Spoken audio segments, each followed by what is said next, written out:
Det var i Valdemar det hela började. Där ansvarade Bengt under 9 månader för att 800 kvadratmeter väggar och stora pelare dekorerades med hans konst. Detta betydde hårt arbete från morgon till kväll. 14 arbetare med 9 nationaliteter assisterade med att bygga ställningar och ge handräckning. Det enorma arbetet med blästringen, det gjorde Bengt själv.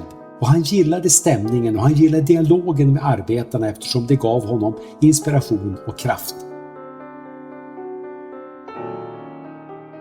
67 så blev jag uppringd utav en man som frågade mig om jag kunde komma till ett möte med en arkitekt. Jag låg sjuk på ett hotell i Paris, så jag trodde först att det var lite grann ett spex det hela, så att jag ringde galleriet Daniel Service och frågade om han hade hört något. Jo då, det stämde, och jag skulle gå dit. Jag klädde mig och åkte iväg och kommer till ett stort arkitektkontor. Och jag blev kolossalt vänligt mottagen, så jag tyckte att det hela började på bli lite knepigt. Och slussades in i ett rum mitt i denna stora lokal. Ett rum som var lustigt till sin form, ovalt, och ett stort bord och en stor magnetisk tavla. Jag blev satt mitt emot den här tavlan och var ensam. Och med min så att säga feber i kroppen så tyckte jag allting var absurt. Så kommer det 8 personer in och alla hälsar på mig och sätter sig mitt emot mig. Och det liknade mest ett förhör, tyckte jag.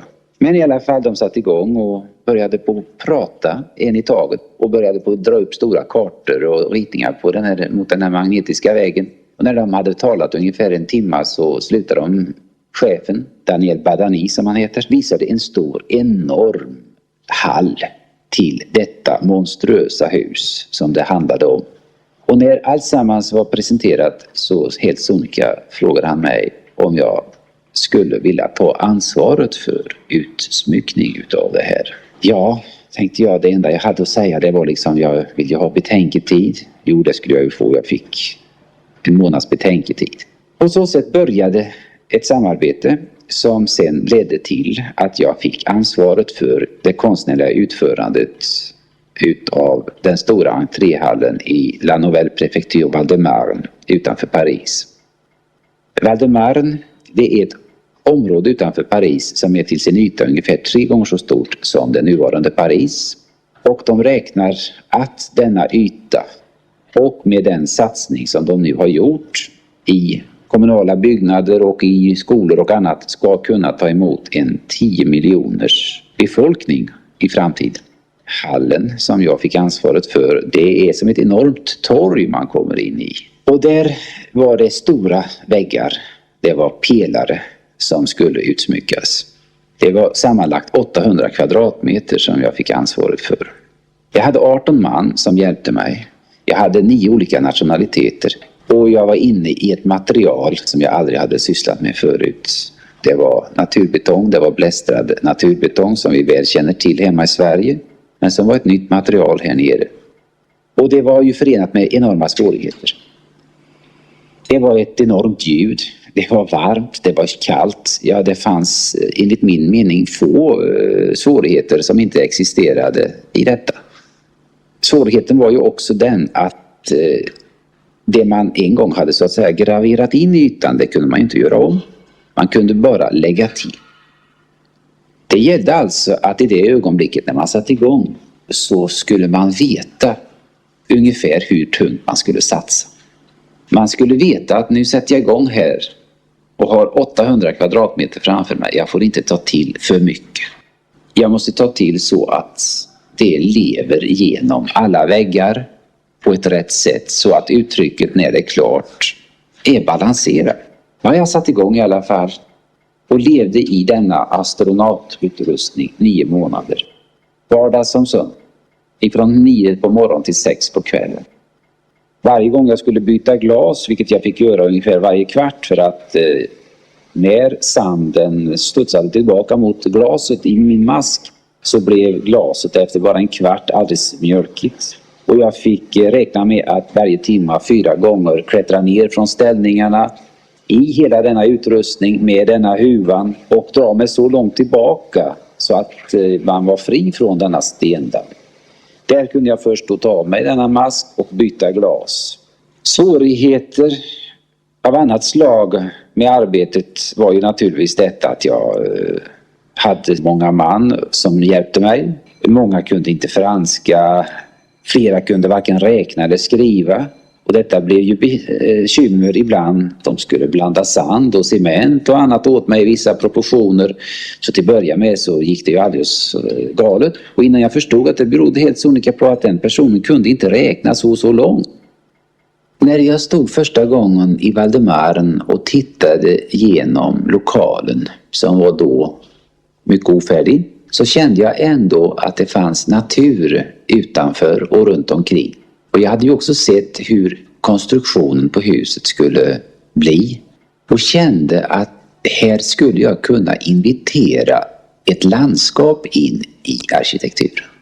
Här skulle jag kunna liksom på något sätt göra en komposition som skulle kunna spränga väggarna.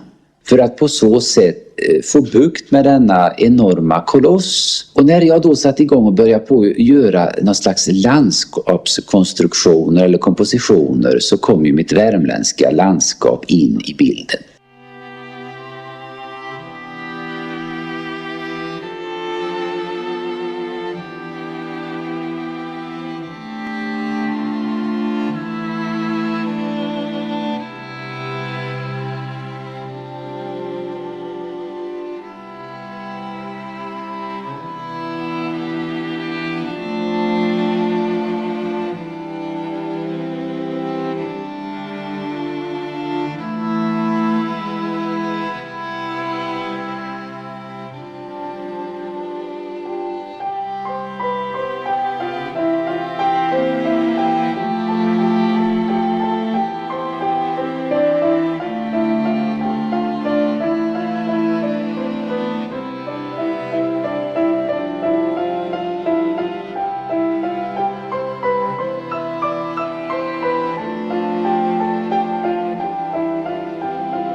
Efter det här stora arbetet blev han direkt efterfrågad för fler stora verk under åren framöver. Den kände målaren Chagall förvånades över att Bengt Olsson fått en rad stora beställningsarbeten i Paris, när inte Picasso, Matisse och Léger hade fått det. Léger, som var Bengt Olssons lärare, drömde om att få göra det som hans elev sen kom att förverkliga.